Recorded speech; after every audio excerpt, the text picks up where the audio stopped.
For years now, we've invited David Suzuki to come on our show. We invited him again today. He's never accepted the invitation, of course. He doesn't like tough questions. He really doesn't like dissent at all. He prefers gentle little massages, often from his fellow CBC journalists. Here he is with George Stroumboulopoulos, who isn't just a fellow left-winger and fellow CBCer, he's also on the board of the David Suzuki Foundation. So the risk of a tough question here was approximately zero. I'm on the board of directors for the David Suzuki Foundation, which is obviously you're the guy, but you resigned. Why? Well, I resigned over 6 months ago now because, you know, at my age, this is the most important part of my life. One of the things I've found is as I get older, my testosterone levels drop, and you know, I'm getting smarter because I'm not thinking about sex all the time. Yeah, softball question, but even there, a creepy answer from Suzuki about his sex drive. Especially creepy when you remember his contract rider that he demanded when he spoke at John Abbott College recently in Montreal for $30,000 plus expenses. Remember this? Here's an memo from John Abbott College's Mary Milburn explaining an unusual demand from Suzuki. Let me quote. "We have learned via Dr. Suzuki's assistant that although the doctor does not like to have bodyguards per se, he does not mind having a couple of ladies, females, that would act as bodyguards in order that he may travel from one venue to another without being accosted too many times along the way. Why females, you ask? Well, he is a male," unquote. Yeah, about zero chance that Stroumboulopoulos would ask Suzuki questions about things like that, right? Well, Suzuki being an avid jet setter, a man with many homes, a man with a carbon footprint as big as a Sasquatch's, well, he flew down to Australia to appear on their Australian Broadcasting Corporation yesterday. That's the country's state-owned broadcaster. It's like a down-under CBC, but with less French. So Suzuki naturally thought he was going to get another tongue bath from them. Like him, they're left-wing. Like him, they're environmentalists. Like him, they make their money off the government. They even stacked the show with ecologists and environmental scientists, Suzuki's kind of people. It was all set to be another love-in. But then something strange happened. A real conversation broke out, a debate even. And Australians got to ask Saint Suzuki questions that he has never been asked in our own country before. Questions that Suzuki simply couldn't or wouldn't answer before. Questions that showed Suzuki to be scientifically out of date, to be spouting junk science or made-up facts. Questions that showed his soundbite answers to be poorly thought through and unprincipled. Questions that showed his penchant for personally attacking people who disagree with him. In short, it's the most revealing interview Suzuki has ever given, and in a way that's sure to shock many of his Canadian fans.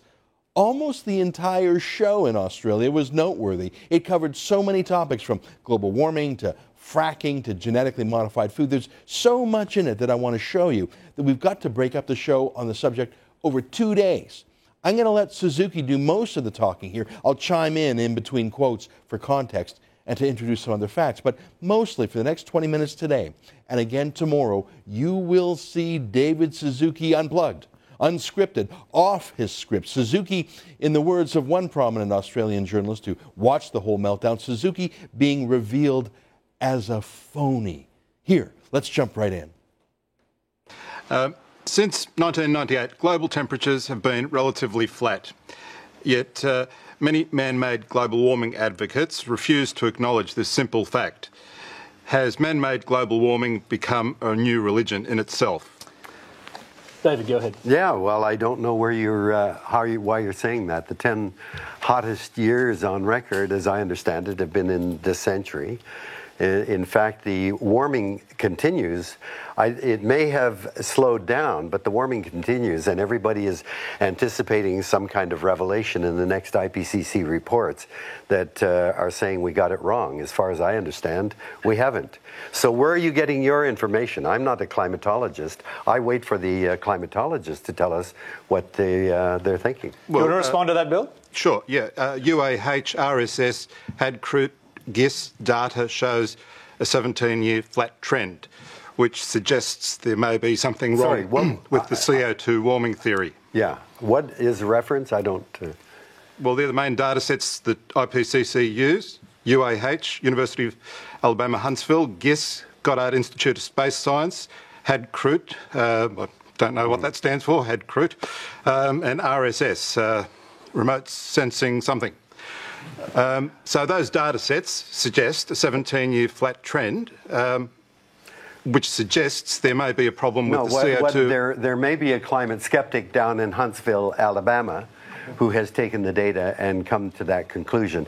I say let's wait for the IPCC report to come out and see what the vast bulk of scientists who've been involved in gathering this information will tell us. I'm not, we can cherry pick all kinds of stuff. Cherry pick, in fact, the scientists that we want to listen to. But let's listen to the IPCC.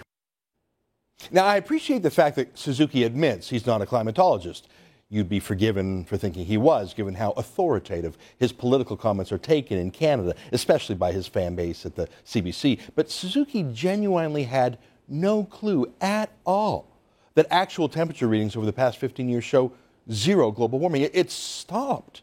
When Suzuki pressed that person in the audience for his sources, the guy provided them. He used scientific jargon, but that's science for you. All those things the guy said, GISS, HADCRUT, UAH, those are the names of the UN's climate research centers. Those are the official IPCC, that's Intergovernmental Panel on Climate Change thermometers. Those are the people Suzuki says he wants to listen to. Suzuki says, listen to the IPCC. Well, those are the research institute that help comprise the IPCC. GISS is the Goddard Institute for Space Studies. It's part of NASA. For years, it was run by James Hansen, the climate change hysteric. The UAH at University of Alabama at Huntsville. It's not some redneck hick or some skeptic, as Suzuki implied. It's part of the IPCC. It's one of the places that processes satellite-collected temperature of the Earth's atmosphere, which is considered more accurate than land-based thermometers. I won't explain all the jargon in there, but it's just simply stunning that Suzuki had no clue about even the very vocabulary of the world's leading climate scientists. Even their names, the university, is just clueless. But the ABC host here, the Australian host, wasn't done. He wanted to follow up with Suzuki. That never happens in Canada. I think maybe because the ABC host was probably genuinely shocked about how uninformed Saint Suzuki is. Perhaps he was feeling a bit tricked, as if Suzuki was all sizzle and no steak. So he followed up. Look at this. David, this is one of the most frequently asked questions or claims made by climate skeptics. The global temperatures spiked in 1998 and since then they've plateaued, even though they remained at very high levels, as you said, over the 10 years. Yeah. It is a problem, isn't it, explaining that for scientists? Well, what's the problem? I mean, they're concluding still that the problem is it didn't actually get warmer when people expected it to. Well, as far as I understand, it is getting warmer, so I don't know what the disagreement is there. As far as Suzuki understands it, it's getting warmer, but the satellites say it's not. The UN satellites, the IPCC's own satellites, it's like David Suzuki last paid attention to things 10 or 15 or 20 years ago, to the predictions, to the computer models that all predicted massive warming. In the 90s, those predictions were made. Massive warming in theory that just hasn't come true. It's like he hasn't picked up a scientific journal in 15 years. It's like he simply closed his mind in the 1990s and has just been giving the same bland speeches to Canadian colleges for $30,000 a pop ever since. And he was shocked to be woken up like Rip Van Winkle in Australia, of all places. What, did you think Stromboliopoulos was going to challenge Suzuki? Do you think Stromboliopoulos knows any better? Well, Strombo used to be a music video DJ, so we can forgive him for being clueless. But the Australians here actually let an environmental scientist ask Suzuki some real questions. Look at this. All right, let's go to our next question, which is from Stuart Franks. And in fact, he's a professor of environmental and engineering. Stuart Franks. G'day. First of all, welcome to Australia. Thank you. Can I also just very briefly thank you? A little over 20 years ago, I changed from a physics degree to an environmental science degree. And in large measure, that was because of your environmental advocacy and the effect it had on me. That said, that was a little over 20 years ago. I've lost a lot of the radicalism since then. And my question actually, I guess, leads on from what Bill asked. The IPCC, since 1990, has been arguably the sole voice for climate, and yet there are thousands of dissenting scientists. You've both used the term climate skeptic, which I don't like, because that's a label. These guys are scientists, whether you agree with them or not. doesn't mean they should be called names, frankly. Well, not everyone who's a climate skeptic is a scientist. No. I think that's the point. And, but also, I mean, you talk about thousands of scientists. These are not climatologists. There are many thousands of scientists and climatologists. Well, I thought that do. And that pause in warming is very real. If you build a climate model to simulate the climate and to simulate the effect of carbon dioxide on climate, then when you look at that climate model simulation, compare it to observations, and you see the observations don't agree with the model, then that actually is not a very good model of climate. So my question is very simple. Is it possible that the IPCC, unwittingly, or well, whatever, is it possible, is it even conceivable that they might have exaggerated the threat of carbon dioxide in the atmosphere? Well, if anything, I would say that what's going to come out will be a very conservative, deliberately conservative underestimate of what's going on, because they are under an enormous amount of pressure from people like you who are saying, wait a minute now, hold on. They're being very, very highly criticized and therefore very careful. My bet is, and this is, I'm just betting, I'm not a climatologist, is that what reality is going to show is they were underestimating. That whole exchange has never happened to Suzuki before. A skeptical question followed by another one.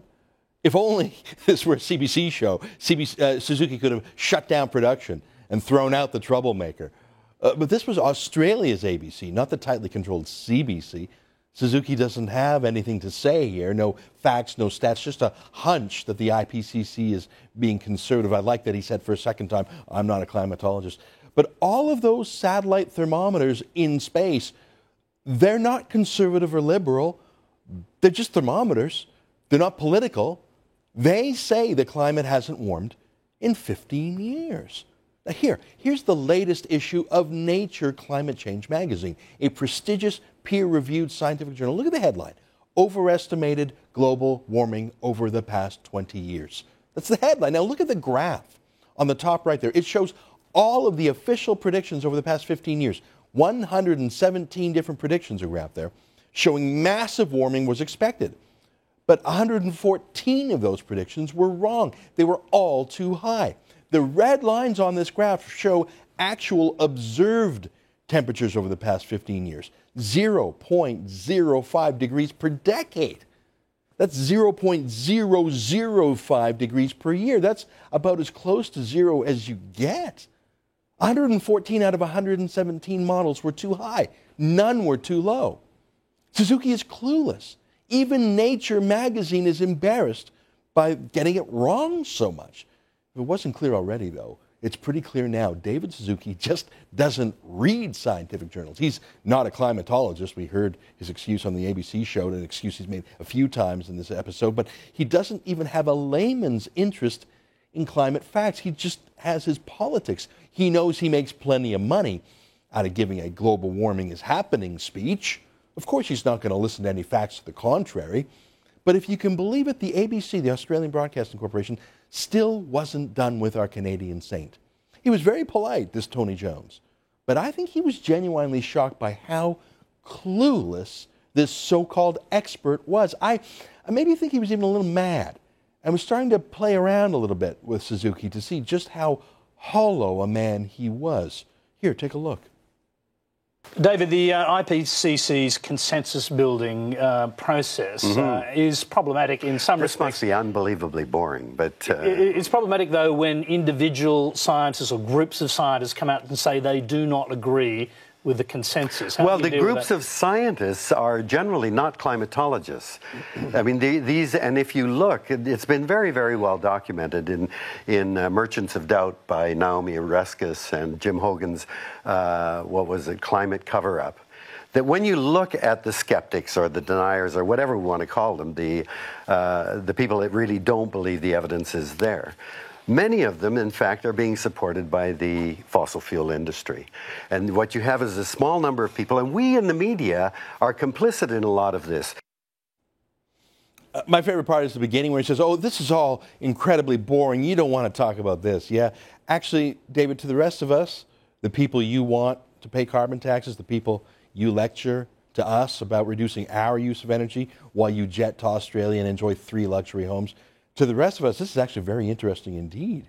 And to the Australian Broadcasting Corporation, it seemed interesting too. So Suzuki stops pretending to be a scientist now. That obviously wasn't working for him. And he pivoted. He went full-out politician. He started accusing critics of being bought and paid for by fossil fuel lobby groups. Uh-oh.